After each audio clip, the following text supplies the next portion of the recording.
Non si tratta più di fanti italiani che incitano la riconquista della città irredente, ma una volontà migratoria messa in pratica dalla rotta balcanica che si riversa prepotentemente sulle città isontino-giuliane, mettendo in gravissima difficoltà la sicurezza degli operatori e dei cittadini. La problematica è estremamente seria e va assolutamente considerata emergenziale. A Gorizia si stanno distogliendo le volanti a presidio del territorio per andare in soccorso all'esiguo personale in forze alla polizia di frontiera terrestre, creando caduta un vuoto che si riversa sulla sicurezza della cittadinanza. A Trieste ci si trova solo con 2 pattuglie di polizia di frontiera a fronteggiare 54 km di confine.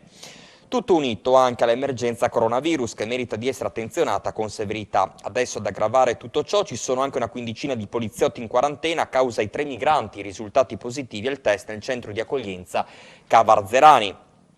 Ci dobbiamo unire alle richieste del questore di Gorizia e di Trieste nel richiamare all'attenzione il Ministro e il Ministero per aumentare di uomini per vigilare il territorio e anche al dirigente della 4ª zona di polizia di frontiera di Udine. Lo facciamo per coerenza, in quanto notiamo le enormi difficoltà di gestione di un'emergenza migratoria sminuita dal governo e da tutte le istituzioni, immobili di fronte a gravi carenze organiche e logistiche della Polizia di Stato. Queste sono le segreterie di Trieste e di Gorizia della FSP Polizia di Stato e già UGL Polizia.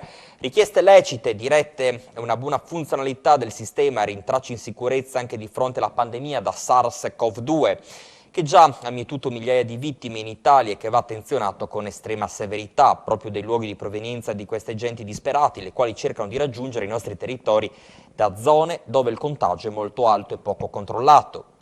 Denunciano così le 2 segreterie sindacali provinciali FSP Polizia di Stato, Gorizia e Trieste, coordinate dal vice segretario nazionale Polizia Raffaele Padrone, che salutiamo, beato lui, insomma, si sta godendo qualche giorno di villeggiatura, ma giustamente da buon sindacalista è sempre vigile sulle questioni che riguardano il nostro paese.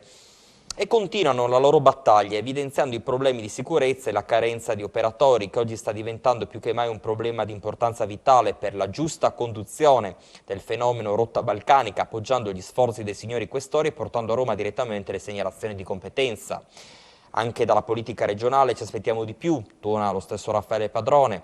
Alle chiacchiere elettorali devono seguire i fatti, perché poi a trattare tale fenomeno sono i poliziotti in prima persona che con grande spirito di abnegazione lavorano senza i mezzi adeguati, le sicurezze sanitarie d'obbligo, rischiando di portarsi a casa malattie che spaziano dalla scabbia alla TBC e al temuto Covid-19, anche se sembra in questo momento più importante riportare i voli all'Italia che il pericolo di contagio via rotta balcanica. Questo ovviamente è quello che ci scrive in una nota l'amico Raffaele Padrone.